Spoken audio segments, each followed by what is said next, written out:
নমস্কার বন্ধুরা, গল্প ডায়েরির গল্পের পাতায় আপনাদের সকলকে আবারও স্বাগত জানাই। আজ আমি আপনাদের শোনাব কথাশিল্পী শরৎচন্দ্র চট্টোপাধ্যায়ের লেখা বিখ্যাত গল্প লালু। এই লালু গল্পটি আমি আপনাদের 3টি অংশে শোনাব। আজ শোনাব প্রথম অংশ। যদি আমার গল্প আপনাদের ভালো লেগে থাকে তাহলে প্লিজ আমার চ্যানেলটি সাবস্ক্রাইব করে আমার পাশে থাকবেন এরকম আরও নতুন নতুন গল্প শোনার জন্য। তাহলে চলুন শুরু করি আজকের গল্প, শরৎচন্দ্র চট্টোপাধ্যায়ের লেখা লালু। ছেলেবেলায় আমার এক বন্ধু ছিল, তার নাম লালু। অর্ধ শতাব্দী পূর্বে, অর্থাৎ সে এতকাল পূর্বে যে তোমরা ঠিকমতো ধারণা করতে পারবে না। আমরা একটি ছোট বাংলা স্কুলের এক ক্লাসে পড়তাম। আমাদের বয়স তখন 10-11। মানুষকে ভয় দেখাবার, জব্দ করবার কত কৌশলই যে তার মাথায় ছিল তার ঠিকানা নেই। ওর মাকে রবারের সাপ দেখিয়ে একবার এমন বিপদে ফেলেছিল যে তিনি পা মুচকে প্রায় 7-8 দিন খুঁড়িয়ে চলতেন। তিনি রাগ করে বললেন ওর একজন মাস্টার ঠিক করে দিতে, সন্ধেবেলা এসে পড়াতে বসবেন, ও আর উপদ্রব করবার সময় পাবে না। শুনে লালুর বাবা বললেন, না, তার নিজের কখনো মাস্টার ছিল না। নিজের চেষ্টায় অনেক দুঃখ সয়ে লেখাপড়া করে এখন তিনি একজন বড় উকিল। ইচ্ছে ছিল ছেলেও যেন তেমনি করেই বিদ্যা লাভ করে। কিন্তু শর্ত হলো এই যে, যেবার লালু ক্লাসের পরীক্ষায় প্রথম না হতে পারবে তখন থেকে থাকবে ওর বাড়িতে পড়ানোর টিউটর। সে যাত্রা লালু পরিত্রাণ পেলে, কিন্তু মনে মনে রইল মার পড়ে চোটে। কারণ উনি তার ঘাড়ে মাস্টার চাপানোর চেষ্টায় ছিলেন। সে জানতো বাড়িতে মাস্টার ডেকে আনা আর পুলিশ ডেকে আনা দুটোই সমান। লালুর বাপ ধনী গৃহস্থ। বছর কয়েক হলো পুরানো বাড়ি ভেঙে তেতলা বাড়ি করেছেন। সেই অবধি লালুর মায়ের আশা গুরুদেবকে এ বাড়িতে এনে তার পায়ের ধুলো নেন। কিন্তু তিনি বৃদ্ধ, ফরিদপুর থেকে এত দূরে আসতে রাজি হন না। কিন্তু এইবার সেই সুযোগ ঘটেছে। স্মৃতিরত্ন সূর্যগ্রহণ উপলক্ষে কাশী এসেছেন। সেখান থেকে লিখে পাঠিয়েছেন ফেরবার পথে নন্দরানীকে আশীর্বাদ করে যাবেন। লালুর মার আনন্দ ধরে না, উদ্যোগ আয়োজনে ব্যস্ত। এতদিনে মনস্কামনা সিদ্ধ হবে, গুরুদেবের পায়ের ধুলো পড়বে, বাড়িটা পবিত্র হয়ে যাবে। নিচের বড় ঘরটা থেকে আসবাবপত্র সরানো হলো। নতুন ফিতের খাট, নতুন শয্যা তৈরি হয়ে এলো। গুরুদেব শোবেন। এই ঘরেরই এক কোণে তার পুজোহান্নিকের জায়গা হলো, কারণ তেতলার ঠাকুর ঘরে উঠতে নামতে তার কষ্ট হবে। দিন কয়েক পরে গুরুদেব এসে উপস্থিত হলেন। কিন্তু কি দুর্যোগ! আকাশ ছেয়ে কালো মেঘের ঘটা। যেমন ঝড় তেমনই বৃষ্টি, তার আর বিরাম নেই। এদিকে মিষ্টান্নাদি তৈরি করতে, ফল ফুল সাজাতে লালুর মা নিঃশ্বাস নেবার সময় পান না। তারই মধ্যে স্বহস্তে ঝেড়ে ঝুড়ে মশারি গুঁজে দিয়ে বিছানা করে গেলেন। নানা কথাবার্তায় রাত হয়ে গেল। পথশ্রমে ক্লান্ত গুরুদেব আহারাদি সেরে শয্যা গ্রহণ করলেন। চাকর বাকর ছুটি পেলে। সুকোমল শয্যার পরিপাট্যে প্রসন্ন গুরুদেব মনে মনে নন্দরানীকে আশীর্বাদ করলেন। কিন্তু গভীর রাতে অকস্মাৎ তার ঘুম ভেঙে গেল। ছাদ চুঁইয়ে মশারি ফুঁড়ে তার সুপরিপুষ্ট পেটের ওপর জল পড়ছে। উফ, কি ঠান্ডা সে জল! শশব্যস্তে বিছানার বাইরে এসে পেটটা মুছে ফেললেন।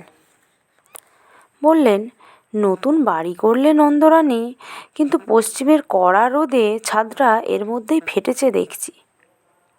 ফিতের খাট ভারী নয়, মশারি শুদ্ধ সেটা ঘরের আর এক ধারে টেনে নিয়ে গিয়ে আবার শুয়ে পড়লেন।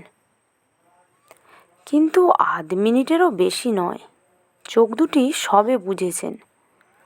অমনি 2-4 ফোঁটা তেমনি ঠান্ডা জল টপ টপ টপ টপ করে পেটের ঠিক সেই স্থানটির উপরেই ঝরে পড়ল। স্মৃতিরত্ন আবার উঠলেন, আবার খাট টেনে অন্যধারে নিয়ে গেলেন। বললেন, ইহ, ছাদটা দেখছি একোণ থেকে ওকোণ পর্যন্ত ফেটে গেছে। আবার শুলেন, আবার পেটের ওপর জল ঝরে পড়ল। আবার উঠে পেটের জল মুছে খাটটা টেনে নিয়ে আর এক ধারে গেলেন, কিন্তু শোবামাত্রই তেমনই জলের ফোঁটা। আবার টেনে নিয়ে আর এক ধারে গেলেন, কিন্তু সেখানেও তেমনি। এবার দেখলেন বিছানাটাও ভিজেছে, শোবার জো নেই। স্মৃতিরত্ন বিপদে পড়লেন। বুড়ো মানুষ অজানা জায়গায় দোর খুলে বাইরে যেতেও ভয় করে, আবার থাকাও বিপজ্জনক। কি জানি, ফাটা ছাদ ভেঙে হঠাৎ মাথায় যদি পড়ে। ভয়ে ভয়ে দোর খুলে বারান্দায় এলেন। সেখানে লণ্ঠন একটা জ্বলছে বটে, কিন্তু কেউ কোথাও নেই, ঘোর অন্ধকার। যেমন বৃষ্টি তেমনই ঝোড়ো হাওয়া, দাঁড়াবার জো কি? কোথায় চাকর বাকর কোন ঘরে শোয় তা তিনি কিছুই জানেন না। চেঁচিয়ে ডাকলেন, কিন্তু কারও সাড়া মিলল না। একধারে একটা বেঞ্চি ছিল।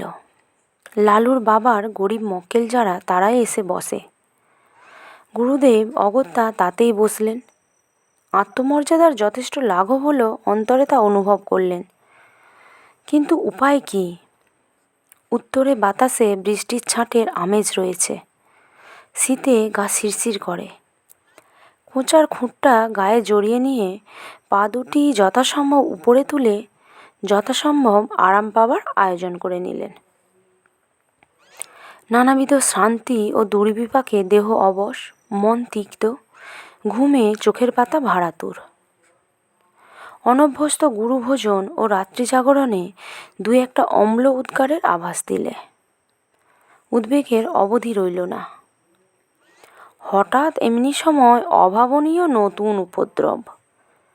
পশ্চিমের বড় বড় মশা 2 কানের পাশে এসে গান জুড়ে দিলে। চোখের পাতা প্রথমে সাড়া দিতে চায় না, কিন্তু মন শঙ্কায় পরিপূর্ণ হয়ে গেল। কি জানি এরা সংখ্যায় কত?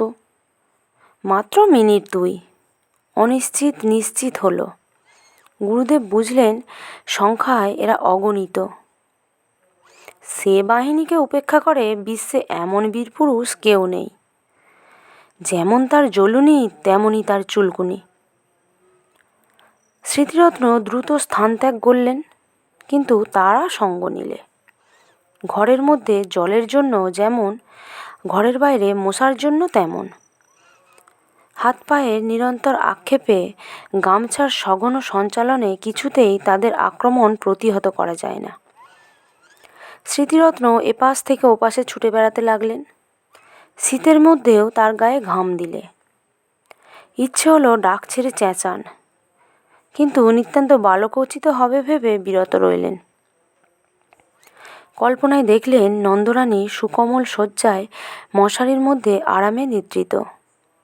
বাড়ির যে যেখানে আছে পরম নিশ্চিন্তে সুপ্ত। শুধু তারই ছুটোছুটির বিরাম নেই। কোথাকার ঘড়িতে 4টে বাজল। বললেন, কামড়া বেটারা, যত পারিস কামড়া, আমি আর পারি নে। বলেই বারান্দার একটা কোণে পিঠের দিকটা যতটা সম্ভব বাঁচিয়ে ঠেস দিয়ে বসে পড়লেন। বললেন, সকাল পর্যন্ত যদি প্রাণটা থাকে তো এ দুর্ভাগা দেশে আর না। যে গাড়ি প্রথমে পাবো সেই গাড়িতেই দেশে পালাবো। কেন যে এখানে আসতে মন চাইতো না তার হেতু বোঝা গেল। দেখতে দেখতে সর্বসন্তাপহর নিদ্রায় তার সারা রাত্রির সকল দুঃখ মুছে দিলে। স্মৃতিরত্ন অচেতন প্রায় ঘুমিয়ে পড়লেন। এদিকে নন্দরানী ভোর না হতেই উঠেছেন। গুরুদেবের পরিচর্যায় লাগতে হবে। রাত্রে গুরুদেব জলযোগ মাত্র করেছেন, যদিচ তা গুরুতর, তবু মনের মধ্যে ক্ষোভ ছিল, খাওয়া তেমন ভালো হয় নাই বুঝি। আজ দিনের বেলা নানা উপাচারে তা ভরিয়ে তুলতে হবে। নিচে নেমে এলেন, দেখেন দোর খোলা। গুরুদেব তার আগে উঠেছেন ভেবে একটু লজ্জা বোধ হলো। ঘরের মধ্যে মুখ বাড়িয়ে দেখেন তিনি নেই। কিন্তু এ কী ব্যাপার! দক্ষিণ দিকের খাট উত্তর দিকে, তার ক্যাম্বিসের ব্যাগটা জানলা ছেড়ে মাঝখানে নেমেছে, কোষাকুষি আসন প্রভৃতি পূজান্নিকের জিনিসপত্রগুলো সব এলোমেলো স্থানভ্রষ্ট। কারণ কিছুই বুঝলেন না। বাইরে এসে চাকরদের ডাকলেন, তারা কেউ তখনও ওঠেনি। তবে একলা গুরুদেব গেলেন কোথায়?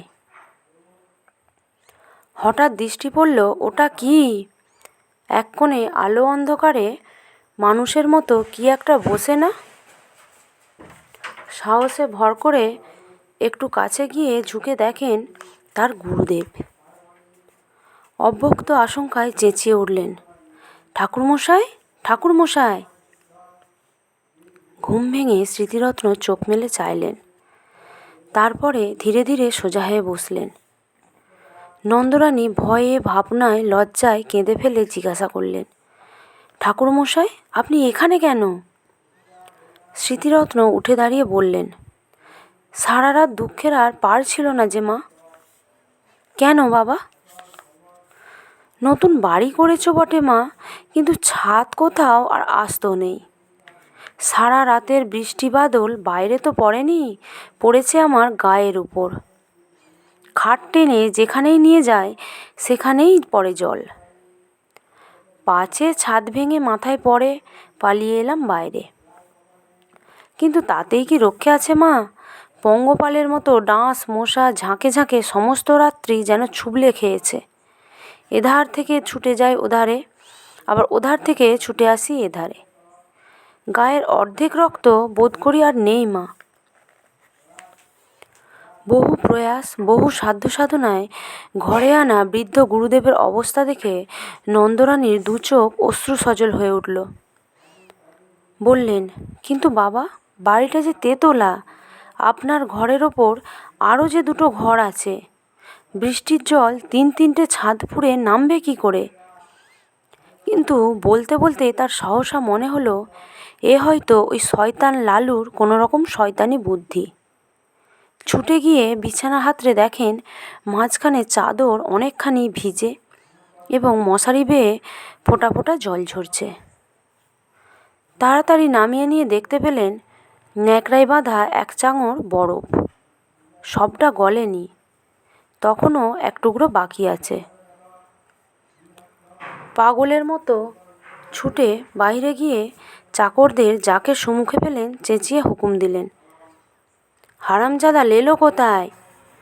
কাজকর্ম চুলোই যাকগে, বরযাত্রাকে যেখানে পাবি মারতে মারতে ধরে আন। লালুর বাবা সেইমাত্র নিচে নামছিলেন। স্ত্রীর কাণ্ড দেখে হতবুদ্ধি হয়ে গেলেন। কি কাণ্ড করছো? হলো কি? নন্দরানী কেঁদে ফেলে বললেন, হয় তোমার ওই লেলোকে বাড়ি থেকে তাড়াও, না হয় আজই আমি গঙ্গায় ডুবে এ মহাপাতকের প্রায়শ্চিত্ত করব। কি করলে সে? বিনা দোষে গুরুদেবের দশা কি করেছে চোখে দেখো এসে। তখন সবাই গেলেন ঘরে। নন্দরানী সব বললেন, সব দেখালেন। স্বামীকে বললেন, এ দোষী ছেলেকে নিয়ে ঘর করব কি করে তুমি বলো? গুরুদেব ব্যাপারটা সমস্ত বুঝলেন। নিজের নির্বুদ্ধিতায় বৃদ্ধ হা হা করে হেসে ফেললেন। লালুর বাবা আর একদিকে মুখ ফিরিয়ে দাঁড়িয়ে রইলেন। চাকররা এসে বললে, লালুবাবু কোঠি মে নেই হ্যাঁ।